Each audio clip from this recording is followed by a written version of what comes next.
Happy Halloween. It's your old buddy Bob Koshinski, and anybody who has worked with me knows this is one of my favorite times of year. Of course, a lot of that has to do with WKBW Radio's War of the Worlds. Way back in 1968, I was just a kid, but had a big influence on my career path. I've written about it, I've done documentaries about it, and I think I've said pretty much all that there is to be said about that. But I mentioned this in my 2018 documentary, WKBW Radio's War of the Worlds 50 years later, that in 1998, 97 Rock did their own version, a very ambitious version of War of the Worlds. And a lot of that, in fact, most of that had to do with then program director John Hager. For some reason, there was an ad agency guy who was a friend of James Gillen, and I had lunch with him, and he talked about an idea of doing a version of War of the Worlds. Now, he had never heard the original version on WKBW. He was not a Buffalo native, but he was a fan of the book and the movie. And so it was coming up on the 30th anniversary in 1998, so I think with all the conversations from Bob and with James and the anniversary, it just kind of clicked. That broadcast included two key participants from the 1968 version. Well, we wanted to incorporate as many original cast members, so to speak, in our version in other roles. We were able to track down, Bob tracked down Jeff Kay, and he played a part over the phone. He was in a newsroom in Rochester, as I recall.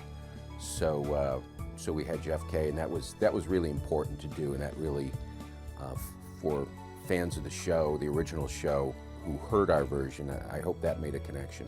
WHAM Newsroom. Hi, it's Bob Koshinski in Buffalo. Hi, Bob. Jeff Kay here. Anything we can do for you on this end? Well, unless you could scare loose a steak and fries, you know. Okay, we'll call you back for more updates. Well, I think it's going to be a long night. We'll be here. So we were fortunate enough also to get Irv Weinstein, who was still working at Channel 7 at the time, and of course had been part of the original broadcast. And Irv was just phenomenal the way he acted and laid out the final scene as the last man standing. I can get goosebumps just thinking about it. It's heading in my direction. There's no place left to run.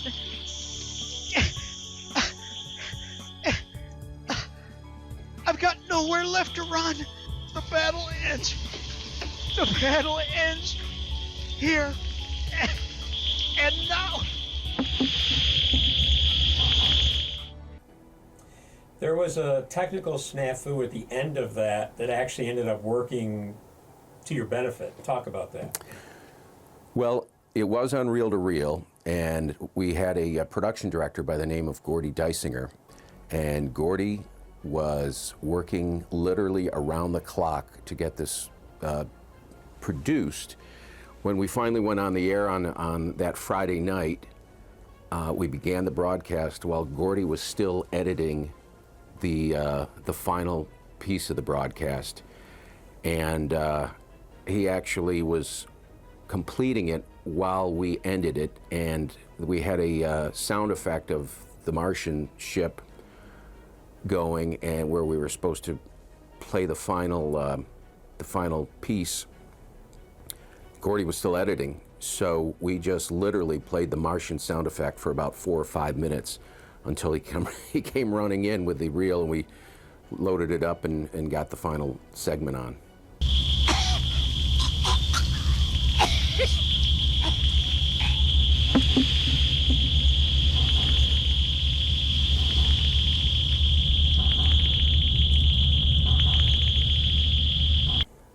And it was funny, one of our personalities who was involved in the broadcast, Anita West, called me afterwards and raved about that final Martian segment where the machine just went on for several minutes and how dramatic it was.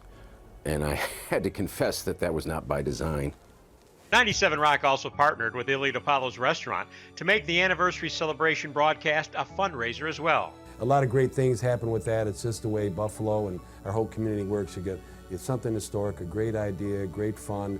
let's have a party with it, let's enjoy it, let's raise some money for the less fortunate in our community. And it was a huge success. And we sold the little spaceship paper, little cutout things that that you could sell and you buy it for $5. You get your own spaceship and put it all around. So, and that was just a fun thing. A lot of people who couldn't make the party wanted to do something and say, hey, what can we do? So buy a spaceship, we'll try to ward these guys off, and all your help to help win the War of the Worlds. So on Halloween night 1998, 97 Rock and the Edge aired its version of War of the Worlds, while WWKB aired the 1971 KB version, and 107.7 FM WNUC aired Orson Welles' original 1938 version. 4 Buffalo radio stations, all airing a unique version of Martians invading the planet. Yes, there's no doubt that the 1968 WKBW version of H.G. Wells' War of the Worlds will go down as one of the greatest radio dramas produced in modern times. It's known worldwide. But what was attempted by John Hager and company was such an ambitious dream in 1998. Not only were the combined staffs of 97 Rock and WHCT and 103.3 The Edge involved in that broadcast, but you had anchors from channels 2, 4, 7. You had writers from the Buffalo News. You had Dennis Gorski, at the time the county executive. You had people from the Buffalo Sabres who were playing that night involved in the broadcast. It was extremely ambitious, which made it so difficult for Gordy to piece all those pieces together, and luckily he got it done just in time. So remember, Buffalo truly is the War of the Worlds radio capital of the world. Happy Halloween.